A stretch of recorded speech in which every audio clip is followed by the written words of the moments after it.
जब भी किसी सच्चे प्रेमी के जीवन में कठिनाइयां आती हैं, जब प्रेम का मार्ग अचानक संघर्षों से भर जाता है, जब मिलन की जगह दूरी आ जाती है, जब प्रार्थनाओं का उत्तर देर से मिलता है, तब मन में एक ही प्रश्न उठता है, भगवान ऐसा क्यों होने देते हैं? यदि प्रेम पवित्र है, यदि प्रेम ईश्वर का ही स्वरूप है, तो फिर उसी प्रेम को सबसे अधिक परीक्षाओं से क्यों गुजरना पड़ता है? क्या ईश्वर प्रेम को रोकना चाहते हैं या उसके भीतर छिपे किसी गहरे सत्य को प्रकट करना चाहते हैं? यहीं से आध्यात्मिक यात्रा आरंभ होती है। सामान्य दृष्टि परीक्षा को दंड समझती है, लेकिन आध्यात्मिक दृष्टि परीक्षा को अवसर मानती है। भगवान उस प्रेम की परीक्षा नहीं लेते जो केवल शब्दों में हो। परीक्षा उसी प्रेम की होती है जो आत्मा तक पहुंचने की क्षमता रखता हो, क्योंकि बिना परीक्षा के प्रेम की गहराई केवल एक संभावना रहती है, लेकिन परीक्षा के बाद वही संभावना एक जीवित सत्य बन जाती है। जीवन में जो भी मूल्यवान होता है वो किसी न किसी कसौटी से अवश्य गुजरता है। सोना अग्नि में तपता है, तभी उसकी शुद्धता प्रकट होती है। हीरा अत्यधिक दबाव सहता है, तभी उसकी चमक सामने आती है। बीज अंधेरी मिट्टी में दबता है, तभी वृक्ष बनने की यात्रा शुरू होती है।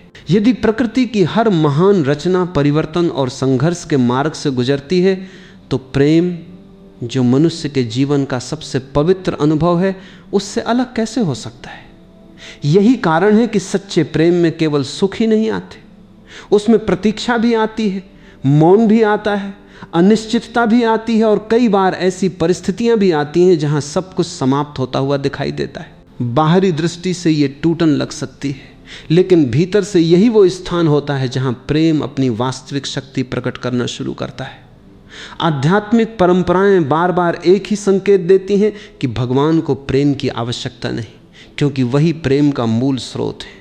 उन्हें यह जानना भी आवश्यक नहीं कि कौन प्रेम करता है, क्योंकि उनके लिए सब कुछ पहले से स्पष्ट है। फिर परीक्षा किस लिए? परीक्षा भगवान के लिए नहीं होती, परीक्षा प्रेमी के लिए होती है, ताकि वह स्वयं देख सके कि उसका प्रेम परिस्थितियों पर टिका है या विश्वास पर। अक्सर मनुष्य ये समझता है कि वो प्रेम करता है, लेकिन जब जीवन उसकी इच्छा के अनुसार नहीं चलता, तब उसका अपना मन उससे प्रश्न पूछने लगता है। यदि थोड़ी दूरी आने पर प्रेम शिकायत में बदल जाए, यदि थोड़ी प्रतीक्षा आने पर विश्वास टूट जाए, यदि थोड़े दुख से समर्पण समाप्त हो जाए, तो इसका अर्थ ये नहीं कि प्रेम झूठा था। इसका अर्थ केवल इतना है कि वह अभी परिपक्व नहीं हुआ था। भगवान की परीक्षा उसी अपरिपक्वता को परिपक्वता में बदलने का माध्यम बन जाती है। प्रकृति इस रहस्य को बहुत सहजता से समझाती है। जब वर्षा होती है तो नदी का प्रवाह तेज हो जाता है, लेकिन तभी यह भी स्पष्ट होता है कि कौन सा किनारा मजबूत है और कौन सा टूट जाएगा। शांत समय में दोनों समान दिखाई देते हैं, अंतर केवल परीक्षा के समय प्रकट होता है। प्रेम भी ऐसा ही है। जब सब कुछ अनुकूल हो तब प्रेम करना सरल है, लेकिन जब परिस्थितियां प्रतिकूल हो जाएं, तब प्रेम का वास्तविक स्वरूप दिखाई देता है। दार्शनिक दृष्टि से परीक्षा का उद्देश्य किसी को गिराना नहीं होता, उसका उद्देश्य भीतर छिपी हुई शक्ति को जगाना होता है। यदि मनुष्य को कभी चुनौती न मिले तो उसे अपनी क्षमता का पता ही नहीं चलेगा। उसी प्रकार यदि प्रेम को कभी कठिन समय न मिले तो प्रेमी को भी यह पता नहीं चलेगा कि उसके भीतर विश्वास कितना गहरा है। धीरे धीरे व्यक्ति अनुभव करता है कि प्रेम का सबसे बड़ा आधार भावना नहीं, विश्वास है। भावना बदल सकती है, मन कभी प्रसन्न होता है, कभी उदास, लेकिन विश्वास परिस्थितियों से ऊपर उठता है। जब कोई व्यक्ति ये कह सकता है कि मैं आज भी प्रेम करता हूँ, भले ही सब कुछ मेरे अनुसार नहीं हुआ, तब समझना चाहिए कि प्रेम परीक्षा से गुजर रहा है और भीतर कुछ नया जन्म ले रहा है। एक और गहरा सत्य यह है कि भगवान कभी उस प्रेम की परीक्षा नहीं लेते जिसमें केवल अधिकार हो। परीक्षा उसी प्रेम की होती है जिसमें आत्मा का स्पर्श हो, क्योंकि वही प्रेम आगे चलकर मनुष्य को अपने सीमित अस्तित्व से बाहर निकाल सकता है। ऐसा प्रेम केवल किसी व्यक्ति तक सीमित नहीं रहता, वो धीरे धीरे मनुष्य को अधिक करुणामय, अधिक धैर्यवान और अधिक जागरूक बना देता है। यही विश्वास का महत्व सामने आता है। विश्वास का अर्थ केवल ये नहीं कि सब कुछ अच्छा होगा। विश्वास का अर्थ है कि चाहे जो भी हो, उसके भीतर भी कोई गहरा अर्थ छिपा है। जब प्रेमी इस दृष्टि को स्वीकार कर लेता है तब उसकी प्रार्थना भी बदल जाती है। पहले वो केवल मिलन मांगता था, अब वो समझ भी मांगने लगता है। पहले वो परिणाम चाहता था, अब वो धैर्य भी सीखने लगता है। प्रकृति में रात्रि सबसे गहरी होती है, ठीक भोर से पहले। यदि कोई व्यक्ति केवल अंधकार देखकर लौट जाए तो वो उगते हुए सूर्य को कभी नहीं देख पाएगा। इसी प्रकार प्रेम की परीक्षाएं कई बार सबसे कठिन उस समय होती हैं जब भीतर सबसे बड़ा परिवर्तन होने वाला होता है। इसलिए जो प्रेमी धैर्य रखता है वही उस परिवर्तन का साक्षी बन पाता है। धीरे धीरे साधक समझने लगता है कि भगवान की परीक्षा किसी को पीड़ा देने के लिए नहीं होती।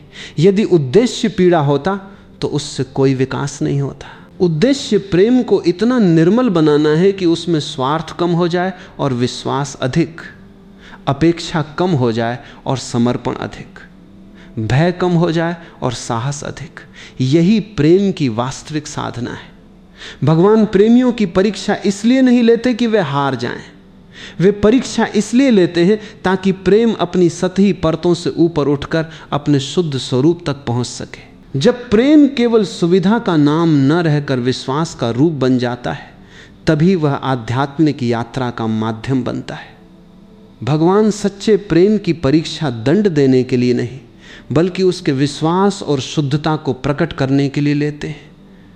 परीक्षा ये नहीं बताती कि भगवान प्रेम करते हैं या नहीं, परीक्षा ये प्रकट करती है कि प्रेमी का विश्वास कितना गहरा है। अगले भाग में हम समझेंगे कि सच्चे प्रेम की सबसे पहली और सबसे कठिन परीक्षा विश्वास की ही क्यों होती है और क्यों विपरीत परिस्थितियों में भी अडिग रहने वाला प्रेम ही अंततः अपनी वास्तविक शक्ति को प्रकट कर पाता है।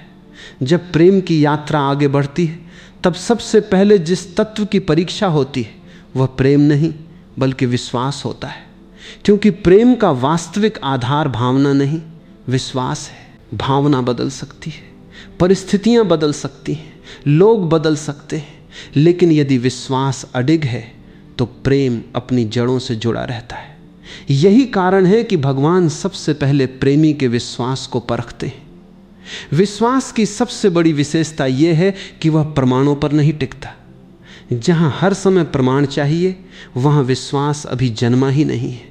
सच्चा विश्वास तब भी बना रहता है जब उत्तर तुरंत नहीं मिलते, जब प्रार्थनाएं मौन हो जाती हैं, जब रास्ता दिखाई नहीं देता, जब प्रतीक्षा लंबी हो जाती है। यही वह समय होता है जहां मनुष्य का हृदय दो दिशाओं में बैठ जाता है। एक दिशा कहती है कि सब समाप्त हो गया, दूसरी दिशा कहती है कि जो दिखाई नहीं दे रहा वही सबसे गहरी प्रक्रिया हो सकती है।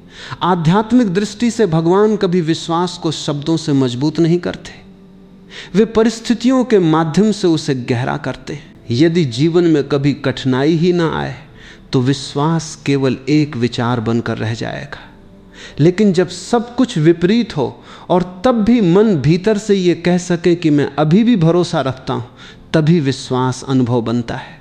यही अनुभव प्रेम को स्थायी बनाता है। प्रकृति इस रहस्य को बहुत सरल ढंग से समझाती है। एक छोटा पौधा जब तक शांत वातावरण में रहता है तब तक उसकी जड़ें बहुत गहरी नहीं जाती, लेकिन जब तेज हवा चलती है, जब धूप कठोर होती है और जब वर्षा अनिश्चित होती है, तब वही पौधा अपनी जड़ों को और भीतर तक फैलाता है। बाहर से देखने पर लगता है कि वह संघर्ष कर रहा है, लेकिन भीतर वो और अधिक मजबूत हो रहा होता है। प्रेम का विश्वास भी ऐसा ही है। कठिन समय उसकी जड़ों को गहराई देता है। धीरे धीरे व्यक्ति ये अनुभव करता है कि विश्वास की परीक्षा का सबसे कठिन रूप प्रतीक्षा है। प्रतीक्षा मनुष्य के भीतर छिपी हुई अधीरता को सामने ले आती है। जब सब कुछ तुरंत मिल जाता है तब विश्वास की आवश्यकता नहीं पड़ती, लेकिन जब समय अपनी गति से चलता है और उत्तर देर से आते हैं तब मनुष्य को अपने भीतर उतरना पड़ता है। वहीं उसे ये पता चलता है कि उसका प्रेम केवल परिणामों पर आधारित था या वास्तव में विश्वास पर। दार्शनिक दृष्टि से प्रतीक्षा समय की बर्बादी नहीं है, प्रतीक्षा चेतना की तैयारी है।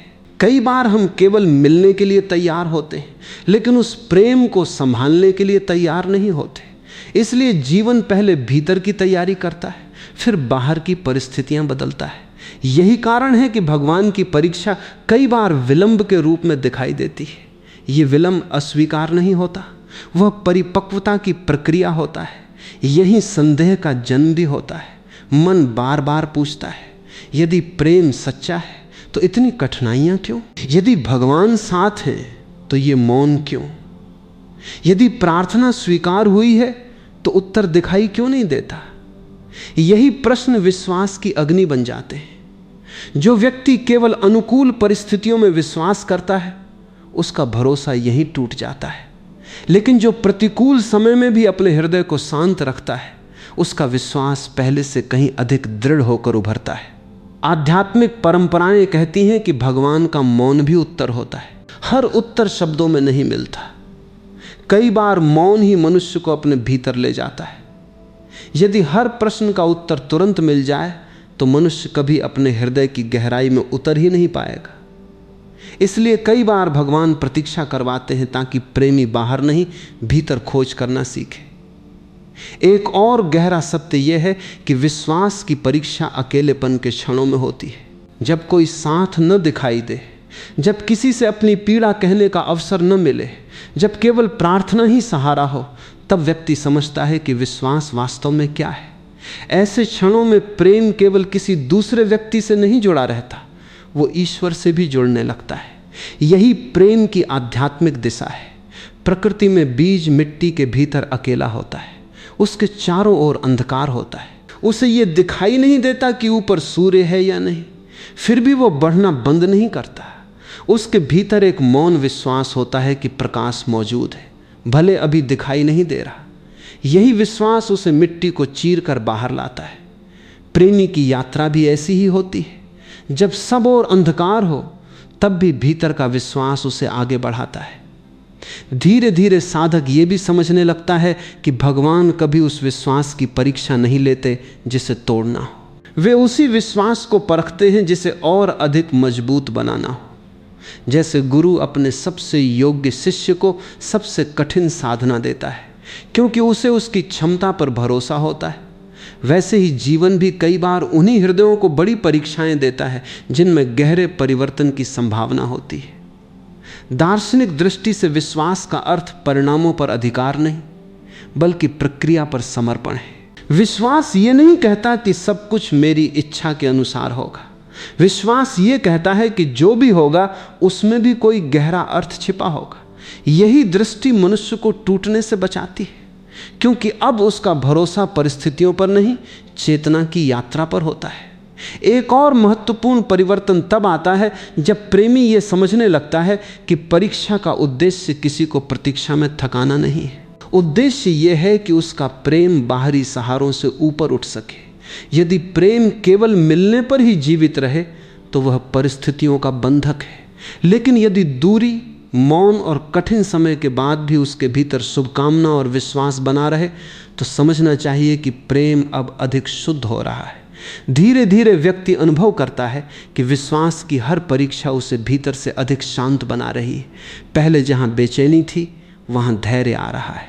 पहले जहाँ शिकायत थी वहाँ स्वीकार जन्म ले रहा है। पहले जहाँ परिणाम की चिंता थी वहाँ ईश्वर की इच्छा पर भरोसा बनने लगा है। यही वह परिवर्तन है जिसे भगवान परीक्षा के माध्यम से जगाना चाहते हैं। सच्चे प्रेम की पहली और सबसे कठिन परीक्षा विश्वास की होती है, क्योंकि बिना विश्वास के प्रेम परिस्थितियों के साथ बदल जाता है, लेकिन विश्वास से जुड़ा प्रेम समय और दूरी से भी परे चला जाता है। भगवान की परीक्षा का उद्देश्य प्रेम को कमजोर करना नहीं बल्कि उसके विश्वास को इतना दृढ़ करना है कि कोई भी परिस्थिति उसे डिगा न सके। भगवान प्रेमियों के विश्वास को इसलिए परखते हैं ताकि उनका प्रेम केवल भावनाओं तक सीमित न रहे बल्कि अटूट आस्था में बदल जाए। जब विश्वास दृढ़ हो जाता है तब प्रेम भी शुद्ध होने लगता है। अगले भाग में हम समझेंगे कि कठिन परीक्षाएं प्रेम को शुद्ध कैसे करती हैं और क्यों उन्हीं परीक्षाओं में अहंकार, अपेक्षाएं, भय और स्वार्थ धीरे धीरे समाप्त होने लगते हैं। जब विश्वास परीक्षा की अग्नि से गुजरने लगता है तब उसके बाद प्रेम की सबसे गहरी प्रक्रिया आरंभ होती है, शुद्धिकरण।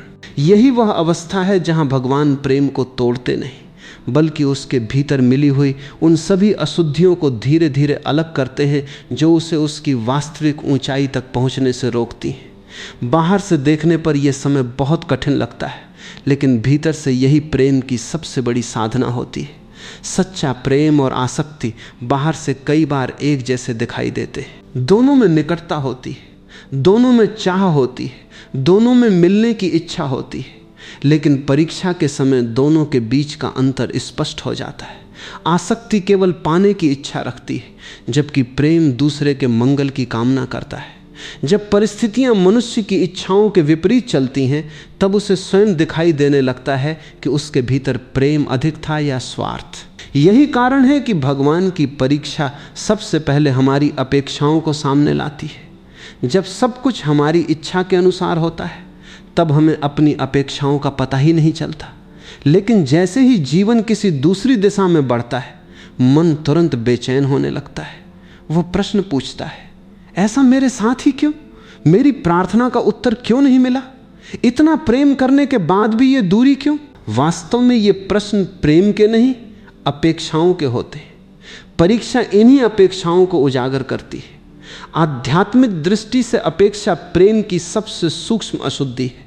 जहां अपेक्षा होती है, वहां मन किसी न किसी परिणाम से बंधा रहता है। वह प्रेम को स्वतंत्र नहीं रहने देता। वह चाहता है कि सामने वाला वैसा ही व्यवहार करे जैसा उसने कल्पना की है। लेकिन भगवान प्रेम को कल्पनाओं से मुक्त करना चाहते हैं, इसलिए वे कई बार परिस्थितियों को हमारी इच्छाओं के अनुसार नहीं चलने देते। ये अस्वीकार नहीं होता, ये भीतर की सफाई होती है। प्रकृति में जब नदी पहाड़ों से गुजरती है, तो उसका जल अनेक पत्थरों से टकराता है। यही टकराव उसके जल को निर्मल बनाता है। यदि वो बिना किसी चुनौती के बहती रहती, तो उसमें जमा हुई अशुद्धियां कभी अलग न होती। प्रेम की यात्रा भी ऐसी ही है।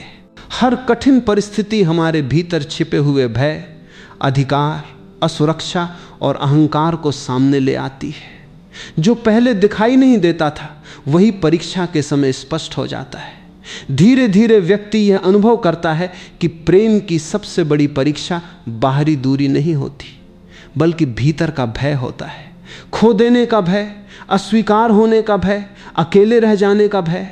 यही भय मनुष्य को प्रेम से अधिक अपने नियंत्रण पर निर्भर बना देता है। लेकिन भगवान चाहते हैं कि प्रेम भय से नहीं, विश्वास से जन्म ले।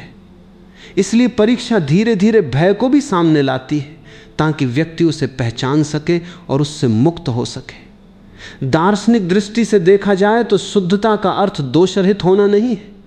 शुद्धता का अर्थ है जिसमें मिलावट न हो। जब प्रेम में स्वार्थ, अधिकार, अहंकार और अत्यधिक अपेक्षाएं मिल जाती हैं, तब उसका स्वाभाविक प्रकाश धुंधला पड़ जाता है। परीक्षा इन मिलावटों को हटाने का कार्य करती है। इसलिए जो प्रेम परीक्षा के बाद भी जीवित रहता है, वो पहले से अधिक शांत, अधिक गहरा और अधिक निर्मल होता है। एक और गहरा सत्य यह है कि कठिन समय मनुष्य को अपने भीतर देखने के लिए विवश कर देता है। सामान्य दिनों में हम हमेशा दूसरे की गलतियां देखते हैं, लेकिन जब जीवन हमें रोक देता है, तब पहली बार हम स्वयं से पूछते हैं, क्या मेरे भीतर भी कुछ बदलने की आवश्यकता है? क्या मैं प्रेम कर रहा था या केवल अपनी इच्छाओं को पूरा करना चाहता था? यही प्रश्न आत्म जागरण की शुरुआत बन जाते हैं। आध्यात्मिक परंपराएं कहती हैं कि ईश्वर प्रेम को कभी छोटा नहीं करते, वे केवल उसके चारों ओर बनी हुई झूठी परतों को हटाते हैं। जैसे मूर्तिकार पत्थर को नष्ट नहीं करता, बल्कि अतिरिक्त भागों को हटाकर भीतर छिपी हुई मूर्ति को प्रकट करता है, वैसे ही भगवान भी प्रेम को चोट नहीं पहुंचाते। वे उसके भीतर छिपे हुए शुद्ध स्वरूप को प्रकट करते हैं। यही परीक्षा का वास्तविक उद्देश्य है। प्रकृति में कमल का फूल कीचड़ में खिलता है। यदि वह केवल स्वच्छ जल की प्रतीक्षा करे, तो शायद कभी न खिल पाए। उसकी सुंदरता इसी बात में है कि वह कठिन परिस्थितियों के बीच भी अपनी पवित्रता बनाए रखता है। सच्चा प्रेम भी ऐसा ही होता है। परिस्थितियां चाहे जैसी हों, यदि उसके भीतर करुणा, सम्मान और विश्वास जीवित हैं, तो वह धीरे धीरे और अधिक उज्जवल होता जाता है। धीरे धीरे साधक ये भी समझने लगता है कि परीक्षा का अर्थ प्रेम को रोकना नहीं, उसे ऊंचा उठाना है। प्रारंभ में प्रेम केवल एक व्यक्ति तक सीमित होता है, लेकिन कठिन समय के बाद वही प्रेम प्रार्थना बन सकता है। वह केवल मिलने की इच्छा नहीं रखता, बल्कि दूसरे के कल्याण की कामना करने लगता है। यही परिवर्तन प्रेम की सबसे बड़ी विजय है। दार्शनिक दृष्टि से सबसे बड़ी शुद्धि तब होती है जब मनुष्य परिणामों की पकड़ छोड़ देता है। अब वह प्रेम करता है लेकिन बदले में कुछ मांगता नहीं। वह शुभकामना देता है लेकिन उसके बदले आश्वासन नहीं चाहता। वह अपना विश्वास बनाए रखता है, भले ही समय उसकी अपेक्षाओं के अनुसार न चल रहा हो। यही वह अवस्था है जहां प्रेम पहली बार वास्तव में स्वतंत्र होता है। एक और महत्वपूर्ण परिवर्तन तब आता है जब व्यक्ति समझता है कि भगवान की परीक्षा कभी व्यर्थ नहीं होती। हर कठिन अनुभव उसके भीतर किसी न किसी गुण को जन्म देता है। कहीं धैर्य बढ़ता है, कहीं करुणा, कहीं विनम्रता और कहीं आत्मविश्वास। यदि वह पीछे मुड़कर देखे तो उसे समझ में आता है कि जिन परिस्थितियों को वह अभिशाप समझ रहा था वही उसके आंतरिक विकास का सबसे बड़ा कारण बन गई। धीरे धीरे व्यक्ति अनुभव करता है कि सच्चा प्रेम परीक्षा के बाद पहले जैसा नहीं रहता। वो अधिक शांत हो जाता है, उसमें कम शब्द और अधिक विश्वास होता है, उसमें कम अधिकार और अधिक सम्मान होता है, उसमें कम भय और अधिक समर्पण होता है। यही शुद्ध प्रेम की पहचान है। भगवान की परीक्षाएं प्रेम को समाप्त करने के लिए नहीं बल्कि उसे उसके वास्तविक स्वरूप तक पहुंचाने के लिए होती हैं। वे प्रेम से कुछ छीनते नहीं, वे केवल वह सब हटाते हैं जो प्रेम नहीं है। जब अहंकार, अपेक्षा, भय और स्वार्थ धीरे धीरे समाप्त होने लगते हैं तभी प्रेम अपनी सबसे निर्मल अवस्था में प्रकट होता है। भगवान की परीक्षा सच्चे प्रेम को शुद्ध करने की प्रक्रिया है। कठिन परिस्थितियां प्रेम को कमज़ोर नहीं करती बल्कि उसके भीतर छिपी हुई अशुद्धियों को दूर करती हैं। यही कारण है कि जो प्रेम परीक्षा में टिक जाता है वह पहले से अधिक गहरा, अधिक शांत और अधिक पवित्र बनकर उभरता है। अगले भाग में हम समझेंगे कि जो प्रेमी इन परीक्षाओं में अडिग रहता है उसे आध्यात्मिक रूप से क्या प्राप्त होता है और क्यों हर कठिन परीक्षा अंततः एक बड़े आशीर्वाद का द्वार बन जाती है। जब प्रेम विश्वास की कसौटी पर खरा उतर जाता है और कठिन परिस्थितियां उसके भीतर छिपी हुई अशुद्धियों को धीरे धीरे दूर कर देती हैं तब एक नया अध्याय आरंभ होता है। अब प्रश्न ये नहीं रहता कि परीक्षा कितनी कठिन थी, अब प्रश्न ये होता है कि इस परीक्षा ने प्रेमी को क्या दिया। क्योंकि भगवान की हर परीक्षा का उद्देश्य कुछ छीनना नहीं बल्कि कुछ ऐसा देना होता है जो बिना परीक्षा के कभी प्राप्त नहीं हो सकता। सबसे पहला उपहार होता है आंतरिक स्थिरता। परीक्षा से पहले प्रेमी का मन परिस्थितियों के साथ ऊपर नीचे होता रहता है। मिलन हुआ तो प्रसन्नता, दूरी आई तो बेचैनी, उत्तर मिला तो विश्वास, मौन मिला तो संदेह। लेकिन जब वो लंबे समय तक विश्वास के साथ चलता है तब उसके भीतर एक ऐसी शांति जन्म लेने लगती है जो बाहरी घटनाओं पर निर्भर नहीं रहती। अब उसका प्रेम केवल भावनाओं की लहर नहीं रहता, वो चेतना की स्थिरता बन जाता है। आध्यात्मिक दृष्टि से यही परिपक्वता की पहली पहचान है। प्रेम अब मांगता कम है, स्वीकार अधिक करता है। वह हर घटना को तुरंत सुख या दुख का नाम नहीं देता, वह प्रतीक्षा करना सीख जाता है। उसे यह अनुभव होने लगता है कि जीवन में जो कुछ घट रहा है उसके पीछे कोई गहरा अर्थ भी हो सकता है। यही विश्वास उसे टूटने से बचाता है। प्रकृति इस रहस्य को अत्यंत सुंदर ढंग से समझाती है। जब कोई वृक्ष वर्षों तक आंधियों, वर्षा और तपती धूप का सामना करता है तब उसकी जड़ें इतनी गहरी हो जाती हैं कि बाद की आंधियां उसे आसानी से हिला नहीं पाती। यदि वही वृक्ष केवल सुरक्षित वातावरण में बढ़ा होता तो शायद पहली बड़ी आंधी में ही गिर जाता। प्रेम भी ऐसा ही है। जो प्रेम परीक्षा से गुजरता है उसकी जड़ें भीतर तक चली जाती हैं। धीरे धीरे व्यक्ति ये भी अनुभव करता है कि भगवान की परीक्षा के बाद उसके भीतर धैर्य का जन्म होता है। पहले वो हर उत्तर तुरंत चाहता था, अब वो समय की गति का सम्मान करना सीख जाता है। पहले उसे लगता था कि देर का अर्थ अस्वीकार है, अब वह समझने लगता है कि कई बार विलंब ही तैयारी का दूसरा नाम होता है। ये धैर्य केवल प्रेम को नहीं पूरे जीवन को बदल देता है। दार्शनिक दृष्टि से धैर्य निष्क्रिय प्रतीक्षा नहीं है। धैर्य का अर्थ है विश्वास के साथ आगे बढ़ते रहना। ये वह अवस्था है जहां मनुष्य परिस्थितियों से भागता नहीं बल्कि उन्हें समझने का प्रयास करता है। वो हर कठिन अनुभव को अपने विरुद्ध नहीं अपने विकास के पक्ष में देखने लगता है। यही दृष्टि उसे भीतर से मजबूत बनाती है। एक और गहरा परिवर्तन करुणा के रूप में प्रकट होता है।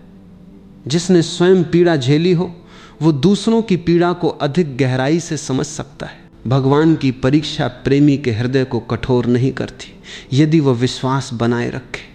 इसके विपरीत उसका हृदय और अधिक कोमल हो जाता है। अब वो केवल अपने दुख में नहीं जीता, वो दूसरों के आंसुओं को भी महसूस करने लगता है। यही करुणा प्रेम की सबसे सुंदर उपलब्धियों में से एक है। आध्यात्मिक परंपराएं कहती हैं कि परीक्षा का सबसे बड़ा आशीर्वाद विनम्रता है। जो व्यक्ति बिना कठिनाइयों के सब कुछ पा लेता है उसके भीतर कई बार अहंकार जन्म ले लेता है। लेकिन जिसने प्रतीक्षा की हो, जिसने प्रार्थना की हो, जिसने मौन को सहा हो और फिर भी विश्वास न छोड़ा हो, उसके भीतर स्वाभाविक विनम्रता आ जाती है। अब वह जानता है कि जीवन केवल उसकी इच्छा से नहीं चलता। इस समझ से उसका हृदय और अधिक निर्मल हो जाता है। प्रकृति में नदी समुद्र तक पहुंचते पहुंचते अनेक घाटियों, चट्टानों और मोड़ों से गुजरती है। यदि वह सीधी राह चाहती तो शायद कभी समुद्र तक न पहुंच पाती, लेकिन हर मोड़ उसे कुछ नया सिखाता है। कहीं वह गहरी होती है, कहीं शांत होती है, कहीं तेज बहती है। अंततः यही पूरी यात्रा उसे समुद्र के योग्य बनाती है। प्रेमी की यात्रा भी ऐसी ही होती है। परीक्षा उसे बदलती है ताकि वह प्रेम की अधिक विशाल अवस्था को धारण कर सके। धीरे धीरे साधक ये समझने लगता है कि भगवान का सबसे बड़ा आशीर्वाद हमेशा वो नहीं होता जिसकी उसने मांग की थी। कई बार सबसे बड़ा आशीर्वाद वह परिवर्तन होता है जो उसके भीतर घटता है। पहले जो व्यक्ति केवल पाने के लिए प्रेम करता था, अब वही देने में आनंद अनुभव करने लगता है। पहले जो हर समय उत्तर चाहता था, अब वही मौन में भी ईश्वर की उपस्थिति महसूस करने लगता है। यही वास्तविक परिवर्तन है। दार्शनिक दृष्टि से सबसे बड़ी उपलब्धि स्वतंत्रता है। परीक्षा के बाद प्रेमी परिस्थितियों का बंदी नहीं रहता। यदि मिलन हो तो उसके भीतर कृतज्ञता होती है, यदि दूरी हो तो भी उसके भीतर शुभकामना बनी रहती है। अब उसका प्रेम किसी परिणाम का कैदी नहीं है। यही स्वतंत्रता सच्चे प्रेम की पहचान है। एक और महत्वपूर्ण सत्य यह है कि परीक्षा के बाद प्रेम में भय कम होने लगता है। पहले खो देने का डर हर समय साथ चलता था। अब व्यक्ति समझ जाता है कि जो सचमुच आत्मा को छूता है उसे परिस्थितियां पूरी तरह मिटा नहीं सकती। यही समझ उसे साहस देती है। अब उसका प्रेम पकड़ने के बजाय विश्वास करना सीखता है। आध्यात्मिक दृष्टि से भगवान की परीक्षा का अंतिम फल केवल संबंध की सफलता नहीं होता। कई बार संबंध वैसा नहीं रहता जैसा मनुष्य चाहता था, लेकिन उसका हृदय पहले से कहीं अधिक विशाल हो जाता है। वो अधिक दयालु, अधिक शांत और अधिक जागरूक बन जाता है। यदि ऐसा हुआ तो परीक्षा सफल हुई, क्योंकि भगवान का उद्देश्य केवल बाहरी मिलन नहीं, भीतर का जागरण भी होता है। धीरे धीरे व्यक्ति अनुभव करता है कि परीक्षा के बाद उसकी प्रार्थना भी बदल जाती है। पहले वो कहता था, भगवान मेरी इच्छा पूरी कर दीजिए।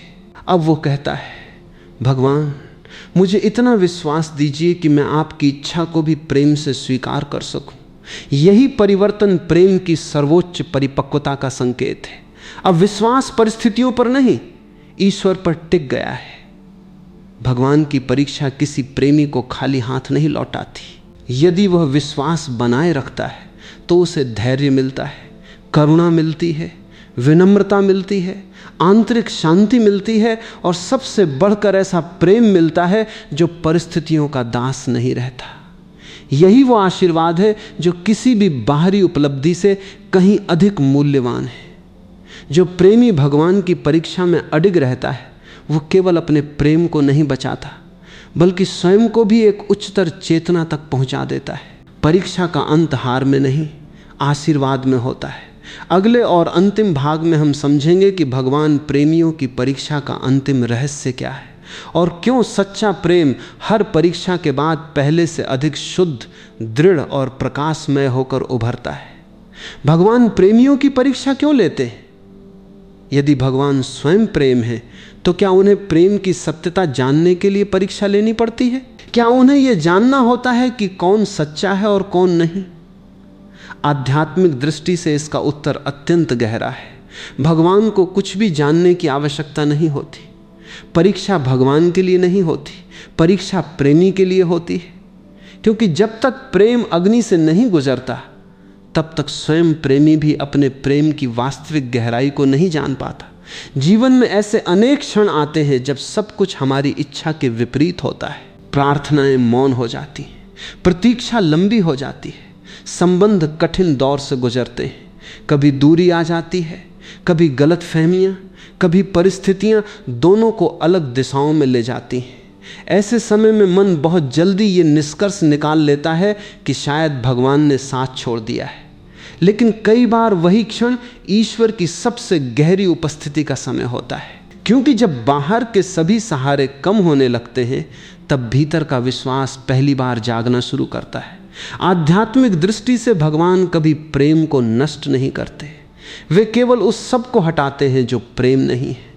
यदि प्रेम के भीतर स्वार्थ है तो परीक्षा उसे सामने लाती है, यदि अहंकार है तो परीक्षा उसे तोड़ती है, यदि अपेक्षाएं हैं तो परीक्षा उन्हें पिघलाती है, यदि भय है तो परीक्षा उसे पहचानने का अवसर देती है। और जब ये सभी परतें धीरे धीरे हट जाती हैं तब जो बचता है वही शुद्ध प्रेम होता है। यही कारण है कि हर महान आध्यात्मिक परंपरा में प्रेम और तपस्या साथ साथ दिखाई देते हैं। प्रेम केवल आनंद नहीं है, वो धैर्य भी है। वो केवल मिलन नहीं है, वो प्रतीक्षा भी है। वो केवल मुस्कान नहीं है, वो मौन भी है। इन सभी अवस्थाओं से गुजरकर ही प्रेम अपनी वास्तविक ऊंचाई तक पहुंचता है। यदि कोई प्रेम बिना किसी चुनौती के जीवन भर चलता रहे तो वह सुखद अवश्य हो सकता है, लेकिन उसकी गहराई उतनी नहीं हो सकती जितनी उस प्रेम की जिसने विश्वास के साथ कठिन समय को पार किया हो। प्रकृति इस अंतिम सत्य को हर ऋतु में दोहराती है। वसंत के फूल तभी खिलते हैं जब वृक्ष पतझड़ का खालीपन स्वीकार कर चुका हो। सूर्योदय तभी दिखाई देता है जब रात अपनी पूरी गहराई तक पहुंच चुकी हो। मिट्टी को चीरकर अंकुर तभी बाहर आता है जब बीज अपने पुराने रूप को छोड़ देता है। कहीं भी विकास बिना परिवर्तन के नहीं होता। प्रेम भी इस नियम से अलग नहीं है। उसे भी अपने उच्चतर रूप तक पहुंचने के लिए परीक्षाओं से गुजरना पड़ता है। धीरे धीरे साधक अनुभव करता है कि भगवान की सबसे बड़ी कृपा हमेशा वही नहीं होती जो तुरंत दिखाई दे। कई बार सबसे बड़ी कृपा वो होती है जो वर्षों बाद समझ में आती है। जिस घटना को कभी उसने दुख माना था वही उसके विश्वास की नींव बन गई। जिस प्रतीक्षा को उसने अभिशाप समझा था उसी ने उसे धैर्य सिखाया। जिस दूरी ने उसे रुलाया था उसी ने उसे प्रेम का वास्तविक अर्थ समझाया। तब वह पीछे मुड़कर देखता है और समझता है कि परीक्षा दंड नहीं थी, दिशा थी। दार्शनिक दृष्टि से प्रेम की शुद्धता का अर्थ है कि वह परिस्थितियों पर निर्भर न रहे। यदि प्रेम केवल सुविधा में जीवित रहे तो वो अभी अधूरा है। यदि वह कठिनाइयों में भी सम्मान बनाए रखे, यदि दूरी में भी शुभकामना बनाए रखे, यदि मौन में भी विश्वास बनाए रखे, तब वह अपने शुद्ध स्वरूप में पहुंचता है। यही वह प्रेम है जिसे कोई बाहरी परिस्थिति पूरी तरह समाप्त नहीं कर सकती। एक और गहरा सत्य यह है कि भगवान कभी प्रेमियों को अकेला नहीं छोड़ते। कई बार केवल ऐसा प्रतीत होता है कि वे मौन हैं, लेकिन मौन अनुपस्थिति नहीं है। जैसे एक गुरु परीक्षा के समय उत्तर नहीं बताता क्योंकि वह चाहता है कि शिष्य अपनी क्षमता पहचाने, वैसे ही भगवान भी कई बार मौन रहते हैं ताकि प्रेमी अपने भीतर छिपे हुए विश्वास को खोज सके। यदि हर कठिनाई में तुरंत समाधान मिल जाए तो विश्वास कभी परिपक्व नहीं होगा। आध्यात्मिक परंपराएं कहती हैं कि सबसे पवित्र प्रेम वो है जो पाने से अधिक देने में आनंद अनुभव करे। यही कारण है कि परीक्षा के बाद प्रेम बदल जाता है। अब वो केवल अपने सुख की चिंता नहीं करता, अब वो दूसरे के कल्याण की भी कामना करता है। पहले वो परिणाम चाहता था, अब वो ईश्वर की इच्छा को भी सम्मान देना सीख जाता है। यही समर्पण प्रेम का सर्वोच्च रूप है। धीरे धीरे व्यक्ति यह भी समझने लगता है कि प्रेम की विजय का अर्थ हमेशा यह नहीं कि जीवन वैसा ही हो जैसा उसने कल्पना की थी। कई बार प्रेम की सबसे बड़ी विजय भीतर घटती है। जहाँ पहले भय था वहाँ साहस आ जाता है, जहाँ पहले शिकायत थी वहाँ कृतज्ञता आ जाती है, जहाँ पहले अधिकार था वहाँ आशीर्वाद आ जाता है। यही परिवर्तन ईश्वर की वास्तविक कृपा है। प्रकृति में बहती हुई नदी समुद्र तक पहुंचने के लिए हर मोड़ स्वीकार करती है। वह किसी एक दिशा पर अड़ी नहीं रहती। इसी कारण वह अंततः अपने विशालतम रूप तक पहुंच जाती है। यदि वह हर मोड़ का विरोध करे तो उसका प्रवाह रुक जाएगा। प्रेम भी ऐसा ही है। जो प्रेम जीवन के हर मोड़ को स्वीकार कर लेता है वही अंततः अपने सबसे विशाल रूप में पहुंचता है। दार्शनिक दृष्टि से भगवान की परीक्षा का अंतिम रहस्य यही है कि वे प्रेम को कम नहीं करते, उसे सीमित नहीं करते, उसे तोड़ते नहीं। वे उसे इतना निर्मल बना देते हैं कि उसमें केवल विश्वास, करुणा, समर्पण और सत्य ही बचते हैं। तब प्रेम किसी एक व्यक्ति का अनुभव नहीं रहता, वो आत्मा का स्वभाव बन जाता है। धीरे धीरे साधक अनुभव करता है कि यदि परीक्षा के बाद उसका विश्वास पहले से अधिक मजबूत है, यदि उसका हृदय पहले से अधिक कोमल है, यदि उसका प्रेम पहले से अधिक निस्वार्थ है, तो उसे समझ लेना चाहिए कि भगवान ने उसकी प्रार्थना सुन ली। उत्तर हमेशा वैसा नहीं मिलता जैसा मन चाहता है, लेकिन वह वैसा अवश्य मिलता है जैसा आत्मा को विकसित करने के लिए आवश्यक होता है। भगवान प्रेमियों की परीक्षा इसलिए नहीं लेते कि प्रेम टूट जाए, वे परीक्षा इसलिए लेते हैं ताकि प्रेम की शुद्धता प्रकट हो सके, विश्वास अडिग हो सके और प्रेमी स्वयं अपने भीतर छिपी हुई आध्यात्मिक शक्ति को पहचान सके। सच्चा प्रेम कठिनाइयों से हारता नहीं, बल्कि हर परीक्षा के बाद और अधिक निर्मल, अधिक शांत, अधिक विश्वासपूर्ण और अधिक प्रकाशमय होकर उभरता है। भगवान की परीक्षा प्रेम का अंत नहीं होती, वह प्रेम का शुद्धिकरण होती है। परीक्षा का उद्देश्य दूरी नहीं, गहराई है। मौन का उद्देश्य अस्वीकार नहीं, विश्वास है। और सच्चे प्रेम की सबसे बड़ी पहचान यही है कि वह हर कठिनाई के बाद भी ईश्वर पर अपना भरोसा नहीं छोड़ता। जहाँ ऐसा विश्वास जीवित रहता है, वहीं प्रेम अपने सबसे पवित्र रूप में खिलता है। वहीं परीक्षा आशीर्वाद बन जाती है, वहीं प्रेम साधना बन जाता है, वहीं प्रेम ईश्वर तक पहुंचने का मार्ग बन जाता है।